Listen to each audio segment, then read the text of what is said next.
অনেকটা বিনা মেঘে বজ্রপাত। কানপুর টেস্টের আগে ক্রিকেটের 2 ফরম্যাট থেকে বিদায়ের ঘোষণা দিলেন সাকিব আল হাসান। দেশের মাটিতে আসন্ন টেস্ট সিরিজেই লাল বলের ক্রিকেটকে বিদায় বলতে চান বিশ্বের অন্যতম সেরা এই অলরাউন্ডার। জানিয়েছেন সবশেষ বিশ্বকাপেই খেলে ফেলেছেন নিজের শেষ টি20 ম্যাচ। কানপুর থেকে নাহিয়ান বিন জসিমের রিপোর্ট। কানপুরের আকাশ ভেঙে বৃষ্টি অঝোর ধারায় বিশ্ব ক্রিকেটের উজ্জ্বল এক ধ্রুবতারার বিদায়। সাকিবের চোখের কোণে জল আড়াল করতে পারেননি মায়াবী ওই হাসিতেও।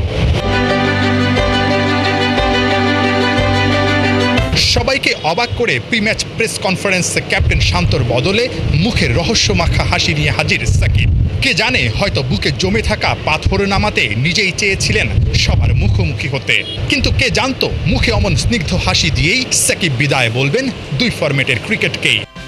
এই টেস্ট এবং হোম সিরিজ আমি যেটা ফিল করেছিলাম যে আমার লাস্ট সিরিজ হবে টেস্ট ক্রিকেটে স্পেশালি, সো ওইটা নিয়ে আমার চিন্তা ছিল এবং এভাবেই ফারুক ভাইয়ের সাথে এবং বোর্ডের সিলেক্টরদের সাথেও কথা বলা হয়েছে যে যদি সুযোগ থাকে আমি যদি দেশে যেয়ে খেলতে পারি, মিরপুর টেস্ট হবে আমার জন্য লাস্ট স্পেশালি টেস্ট ক্রিকেটে, এবং সেই কথাটা বোর্ডের সবার সাথে বলা হয়েছে এবং তারা এই বিষয়টা জানে এবং তারা চেষ্টা করছে যে কীভাবে এটাকে সুন্দরভাবে অ্যারেঞ্জ করা যায় এবং যাতে করে আমি যে খেলতেও পারি এবং নিরাপদ ফিল করি। অ্যাট দি সেম টাইম যখন দেশের বাইরে আসার দরকার হবে এবং দেশের বাইরে বের হতেও যেন আমার কোনো সমস্যা না হয়, এই জিনিসটা বোর্ড খেয়াল করছে এবং যারা এই বিষয়গুলোর সাথে রিলেটেড মানুষ আছে তারাও এই বিষয়টা দেখবে এবং দেখছে বলে আমি মনে করি, এবং তারা হয়তো আমাকে একটা ডিসিশন দিবে যেটার ভিত্তিতে আমি হয়তো দেশে যে খুব ভালোভাবে খেলে অ্যাটলিস্ট টেস্ট ফরম্যাটটা ছাড়তে পারবো।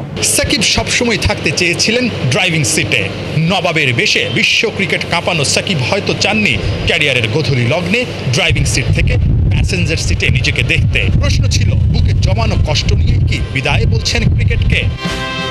ভাই, আপনি যেটা বলছিলেন যে আসলে সাউথ আফ্রিকার বিপক্ষে মিরপুরেই নিজের শেষ টেস্টটা খেলতে চান, এত বছর ক্রিকেট খেলার পর আসলে এই ধরনের একটা ডিসিশন কি কোনো কারণে কষ্ট থেকে বা অভিমান থেকে নেয়া, নাকি আগে থেকেই ডিসিশন নেওয়া? না, অবশ্যই কষ্ট কিংবা অভিমান থেকে নেয়া না। আমার কাছে মনে হয় যে this is the right time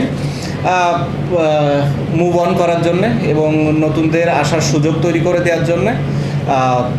at the same time টি20তেও আমার আসলে একই ধরনের চিন্তা, বা আমি হয়তো এটা অপ্রাসঙ্গিক হলেও বলে ফেলতে চাই, কারণ হচ্ছে টি20 নিয়েও আমাদের কথা হয়েছে সিলেক্টর এবং প্রেসিডেন্ট বোর্ডের সবার সাথে, এটা নিয়েও আমি কথা বলেছি যে আমার কাছে মনে হয় this is the right time যে টি20 থেকেও আমি মুভ অন করি এবং আপাতত নেক্সট যে কিছু সিরিজগুলো আছে কিছু নতুন প্লেয়ার আসুক, নতুন প্লেয়ারদের সুযোগ দেওয়া হোক।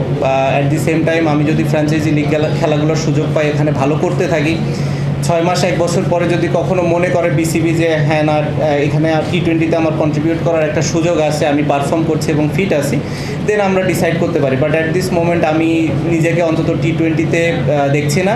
আর সাউথ আফ্রিকা যেহেতু টেস্ট সিরিজ, আমার ইচ্ছা আছে যে লাস্ট সিরিজ হয়। সো বেসিক্যালি আপনারা বলতে পারেন যে মোটামুটি 2টা ফরম্যাটে আমি আমার শেষটা অন্তত দেখছি। টেস্ট আর টি20 ক্রিকেট ছাড়লেও সাকিব খেলতে চান ওয়ানডে ক্রিকেটে। সব ঠিক থাকলে 50 ওভারের ফরম্যাট থেকে বিদায় নিতে চান চ্যাম্পিয়ন্স ট্রফি খেলে। নাহিয়ান বিন জসিম, 71, কানপুর, ভারত।